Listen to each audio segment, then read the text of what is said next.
سوال پوچھا ہوا ہے حج کے متعلق کہ حج کب فرض ہوا اور اس کے کتنے ارکان ہیں۔ اچھا، اگر کوئی شخص حج کر لے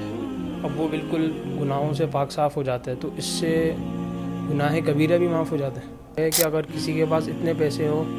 کہ یا تو وہ حج کر لے یا شادی کر لے تو اب وہ کیا کرے؟ یعنی جن دنوں کے اندر نصاب حج کے نصاب کے بقدر رقم ہونے سے حج فرض ہو جاتا ہے، ان ایام آنے سے پہلے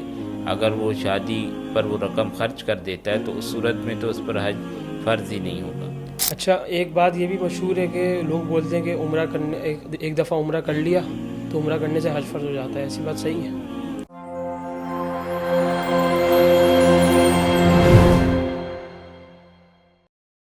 السلام علیکم ناظرین کرام، میں ہوں عدین الہی، الرحمان اکیڈمی کے پروگرام آپ کے مسائل کے حل میں خوش آمدید۔ آج ہمارے ساتھ مسائل کے جواب کے سلسلے میں مہمان گرامی موجود ہیں مفتی طاہر صاحب۔ السلام علیکم ورحمۃ اللہ وبرکاتہ۔ وعلیکم السلام ورحمۃ اللہ وبرکاتہ۔ مفتی صاحب، حج کا مہینہ قریب ہے انشاءاللہ تعالی، حج کا اہم ایک رکن ہے وہ ادا کیا جائے گا انشاءاللہ تعالی، تو اس کے متعلق کچھ سوالات آئے ہیں تو حج کے سوالات سے شروع کرتے ہیں۔ سب سے پہلے یہ سوال پوچھا ہوا ہے حج کے متعلق کہ حج کب فرض ہوا اور اس کے کتنے ارکان ہیں؟ بسم اللہ الرحمن الرحیم۔ حج کی فرضیت سے متعلق کہ حج فرض کب ہوا، اس سے متعلق مختلف اقوال ہیں۔ ایک قول ہے 5 ہجری میں حج فرض ہوا، دوسرا ہے 6 ہجری میں، اسی طرح ایک قول 7 ہجری، 8 ہجری اور 9 ہجری کا بھی ایک قول ہے۔ البتہ بعض علماء نے 6 ہجری کے قول کو راجح قرار دیا کہ 6 ہجری میں سن 6 ہجری میں جو ہے حج فرض ہوا تھا، اور بعض حضرات نے 9 ہجری کو راجح قرار دیا۔ البتہ کیونکہ اس پر کوئی حج کا عمل جو ہے موقوف نہیں ہے، اس لیے اس کی زیادہ تحقیق کی بھی ضرورت نہیں ہے، تو یہ مختلف اقوال ہیں حج کی فرضیت سے متعلق کہ حج کب فرض ہوا ہے۔ جہاں تک حج کے ارکان کا تعلق ہے تو حج کے اندر 3 جو ہے فرائض ہیں۔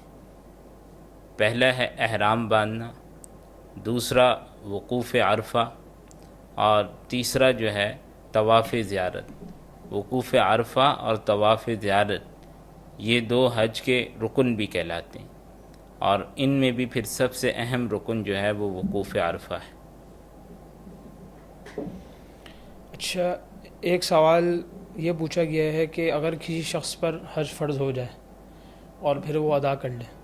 پھر اس کے بعد اگلے سال بھی اس کی استطاعت ہے یا اگلے سالوں میں وہ مالدار ہے شخص، تو حج بار بار فرض ہوتا رہتا ہے یا زندگی میں ایک مرتبہ فرض ہوتا ہے؟ حج جو ہے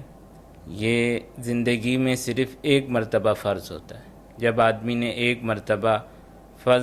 فرض حج ادا کر لیا تو اب اس کے بعد دوبارہ حج جو ہے کرنا جو ہے فرض نہیں ہے۔ ہاں، نفلی حج جو ہے وہ کر سکتا ہے۔ اچھا، ایک شخص نے سوال یہ پوچھا ہے کہ سب سے اہم رکن حج کا وہ کون سا ہے؟ سب سے اہم رکن جو ہے جیسے کہ ابھی ذکر کیا وقوف عرفہ، یہ حج کا سب سے اہم رکن ہے۔ اچھا، کچھ اصطلاحی الفاظ کے سوالات دیے گئے ہیں، اس میں سے کچھ کی تعریف کرتے ہیں۔ یوم الترویہ کے بارے میں پوچھا گیا ہے کیونکہ عام لوگوں کو اس کے بارے میں علم نہیں ہوتا۔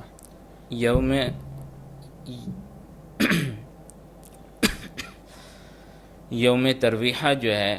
یہ 8 ذی الحجہ کا دن کہلاتا ہے، جس دن حج کا احرام باندھ کر حج کے افعال جو ہے شروع کیے جاتے ہیں، تو وہ یوم ترویہ کہلاتا ہے۔ اچھا، اگر کوئی شخص حج کر لے اب وہ بالکل گناہوں سے پاک صاف ہو جاتا ہے تو اس سے گناہ کبیرہ بھی معاف ہو جاتے ہیں؟ دیکھیں، اس بارے میں علماء کی مختلف آراء ہیں، لیکن راجح بات یہ ہے کہ حج کی ادائیگی سے صغیرہ گناہ تو تمام معاف ہو جاتے ہیں، البتہ کبیرہ گناہ جو ہیں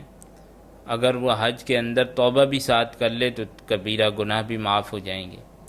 ورنہ کبیرہ گناہ کے بارے میں راجح بات یہ ہے کہ وہ بغیر توبہ کے معاف نہیں ہوتے۔ اچھا، ایک سوال یہ پوچھا گیا ہے کہ شوال کے مہینے سے حج کے مہینے شروع ہو جاتے ہیں، تو اس بات کا کیا مطلب ہے کہ حج اس مہینے سے کر سکتے ہیں؟ اس کی وضاحت فرما دیں۔ اشہر الحج یعنی شوال، ذی القعدہ اور ذی الحجہ کے 10 دن یہ اشہر الحج کہلاتے ہیں۔ ان کا مطلب یہ ہے کہ ان سے پہلے حج کا احرام باندھنا یہ مکروہ ہے۔ البتہ ان مہینوں کے اندر اگر کوئی حج کا احرام باندھ لیتا ہے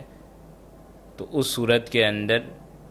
جو ہے وہ یعنی ان مہینوں میں وہ حج کا احرام بغیر کراہت کے باندھ سکتا ہے۔ یہ مطلب ہے، یہ مطلب نہیں ہے کہ ان مہینوں کے اندر جو ہے وہ حج ادا ہو جاتا ہے۔ حج کے لیے ادائیگی کے تو وہی مخصوص 5 دن ہیں، مخصوص 5 دنوں سے پہلے جو ہے وہ حج کی ادائیگی نہیں ہو سکتی، لیکن ان مہینوں کی ابتدا سے جو ہے وہ احرام باندھنے کی اجازت آدمی کو مل جاتی ہے کہ وہ احرام باندھ لے، اور ان مہینوں سے پہلے جو ہے وہ احرام باندھنا مکروہ ہے۔ اس معنی میں ان کو حج کے مہینے قرار دیا جاتا ہے۔ اچھا، ایک سوال یہ پوچھا ہے کہ اگر کسی شخص کے پاس ایک کچھ رقم ہے، وہ اس کے اوپر حج فرض ہو رہا ہے اس رقم سے، لیکن اس کے پاس گھر بھی نہیں ہے، تو وہ پہلے گھر بنائے یا حج کرے؟ اس سلسلے میں تفصیل یہ ہے کہ حج کی جو تاریخیں ہیں، جن دنوں کے اندر جو ہے درخواستیں وغیرہ جاتی ہیں، یعنی جن دنوں کے اندر حج کا نصاب مکمل ہونا ضروری ہے حج کے فرضیت کے لیے، اس سے پہلے اگر جو ہے وہ اپنی رقم کو گھر وغیرہ بنانے کی ضروریات میں خرچ کر لیتا ہے اور اس رقم سے جو ہے وہ گھر بنا لیتا ہے، تو ایسی صورت اور پھر جب ایام حج آتے ہیں تو ایسی صورت کے اندر پھر اس پر حج فرض نہیں ہوگا اگر اس کے پاس جو ہے وہ حج کے اخراجات نہیں ہیں۔ لیکن اگر اس نے ابھی تک بنایا نہیں ہے اور اس کا ارادہ ہے صرف، اور رقم اس کے پاس موجود ہے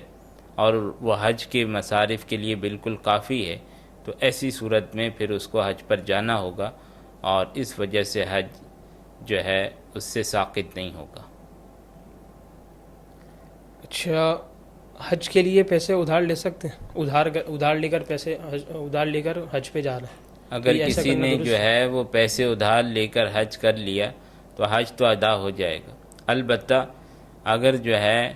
قرضہ ادا کرنے کے اسباب آدمی کے پاس نہیں ہیں تو پھر بہتر یہ ہے کہ قرضہ لے کر حج نہ کرے، حج نہ کریں؟ یعنی حج پر جانا اس صورت کے اندر قرض لے کر حج پہ جانا بہتر نہیں ہوگا۔ اچھا، ایک سوال یہ پوچھا ہے کہ بعض لوگ کاروبار کے لیے کمانے کی نیت سے کویت یا سعودی عرب جاتے ہیں، تو وہیں سے وہ حج بھی کر لیتے ہیں، تو یہ صحیح ہے؟ ہاں درست ہے، اگر وہیں سے وہ حج کر لیں اس میں کوئی ایسی ممانعت کی بات نہیں ہے، وہ ادا کر سکتے ہیں حج۔ اچھا، ایک اور سوال جیسے گھر کے متعلق پوچھا گیا ہے، اسی طرح ایک اور سوال یہ پوچھا گیا ہے کہ اگر کسی کے پاس اتنے پیسے ہوں کہ یا تو وہ حج کر لے یا شادی کر لے، تو اب وہ کیا کرے؟ اگر اس کے پاس جو ہے وہ اتنے پیسے ہیں کہ وہ حج کر لے یا شادی کر لے، تو ایسی صورت کے اندر جو ہے وہ یہ دیکھے کہ حج کے ایام آنے سے پہلے، یعنی جن دنوں کے اندر حج کے نصاب کے بقدر رقم ہونے سے حج فرض ہو جاتا ہے، ان ایام آنے سے پہلے اگر وہ شادی پر وہ رقم خرچ کر دیتا ہے تو اس صورت میں تو اس پر حج فرض ہی نہیں ہوگا۔ اور اگر جو ہے ایسا معاملہ نہیں ہے بلکہ وہ ایام آ گئے ہیں یا آنے والے ہیں، ایسی صورت کے اندر وہ ایام آ گئے ہیں تو ایسی صورت کے اندر وہ یہ دیکھے کہ اگر اسے یہ خوف ہے کہ اگر میں حج پہ چلا جاؤں گا اور شادی نہ کرنے کی وجہ سے گناہ میں مبتلا ہو جاؤں گا، تو ایسی صورت کے اندر پھر اس کے لیے حکم یہ ہے کہ وہ اس رقم سے شادی کر لے اور گناہ سے بچ جائے۔ اچھا، ایک سوال یہ پوچھا ہے کہ اگر کسی شخص پر حج فرض ہو گیا تھا ایام حج میں، تو پھر بھی اس نے سستی کی وجہ سے حج نہیں کیا کسی وجہ سے، پھر اگلے سال اس کی استطاعت ہی ختم ہو گئی، وہ غریب ہو گیا یا حج کی استطاعت نہیں رہی، تو جب ایک مرتبہ فرض ہو گیا اس کے پر حج، تو اب وہ ساری زندگی حج فرض باقی رہے گا اس کے ذمے میں یا ساقط ہو جائے گا؟ ایک دفعہ جب اس پر حج فرض ہو چکا ہے اور بعد میں مالی استطاعت اس کی باقی نہیں رہی تو صرف مالی استطاعت باقی نہ رہنے سے حج ساقط نہیں ہوگا، بلکہ حج جو ہے وہ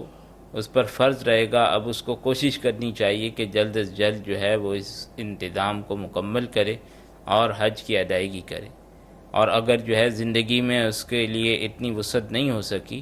اور حج کے اخراجات جو ہے وہ پورے نہیں ہو سکے تو اس کو چاہیے پھر وصیت کر کے جائے، اور وصیت کے اندر پھر جو اس کا مال ہوگا 1/3 کے اندر جہاں سے ممکن ہو وہاں سے حج بدل کروا دیے جائے۔ اچھا، اگر کوئی شخص کمزور ہو گیا، بوڑھا ہو گیا، اب وہ اس کو سفر کرنے کی استطاعت نہیں ہے اس کے اندر، لیکن اس کے اوپر حج فرض ہے، اب وہ کسی ایسے شخص کو بھیج رہا ہے جس نے حج نہیں کیا ہوا ابھی تک، تو وہ اس کی طرف سے حج بدل کر سکتا ہے؟ اگر وہ جو ہے اتنا بوڑھا ہو چکا ہے کہ اب بالکل اس کے اندر جو ہے سفر کی اور اسی طریقے سے وہاں تک جانے کی حج کی مشقت کو برداشت نہیں کر سکتا،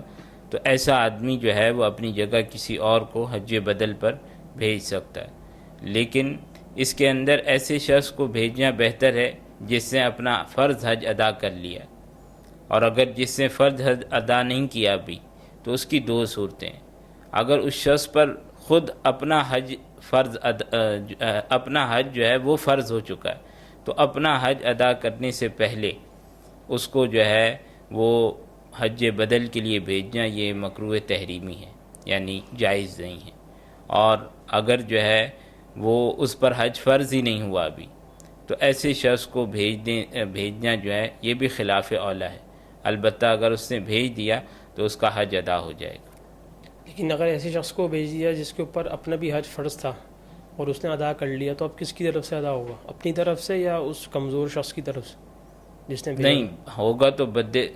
حج بدل کے طور پر ہی ادائیگی جس کے ہوگی اوپر اس اپنا کی۔ فرض تھا حج۔ نہیں حج جس نے بھیجا ہے وہ اس نے تو اسی کی نیت کی ہے نا، اس نے تو اپنے فرض حج کی نیت ہی نہیں کی، البتہ ایسا کرنا جو ہے یہ مکروہ تحریمی ہے۔ اچھا، ایک بات یہ بھی مشہور ہے کہ لوگ بولتے ہیں کہ عمرہ کرنے ایک دفعہ عمرہ کر لیا تو عمرہ کرنے سے حج فرض ہو جاتا ہے، ایسی بات صحیح ہے؟ محض عمرہ کرنے سے تو حج فرض نہیں ہوتا، البتہ کوئی شخص جو ہے وہ حج کے مہینوں میں عمرہ کرے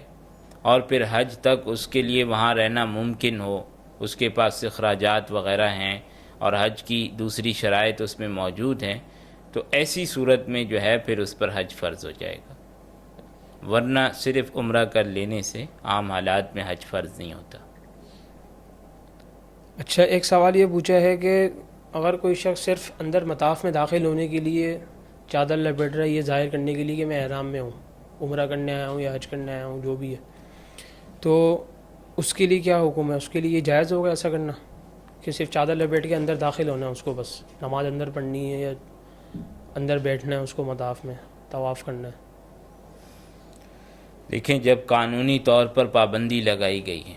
اور ظاہر ہے یہ پابندی اسی لیے لگائی جاتی ہے تاکہ جو ہے جو حالت احرام کے اندر ہیں وہ مطاف کے اندر جو ہے جا کر عمرہ کر سکیں آسانی کے ساتھ، تو یعنی ایک جائز وجہ سے یہ پابندی لگائی جا رہی، تو اس وجہ سے اس کی جو ہے پابندی کرنی چاہیے، اور جو ہے بلا وجہ جو ہے آدمی مطاف کے اندر احرام پہن کر نہ جائے، اس میں تو ایک دھوکہ دہی والی بات بھی ہے کہ انہیں یہ دکھانا چاہ رہے کہ میں حالت عمرہ احرام میں ہوں، حالانکہ وہ حالت احرام میں نہیں ہے، اور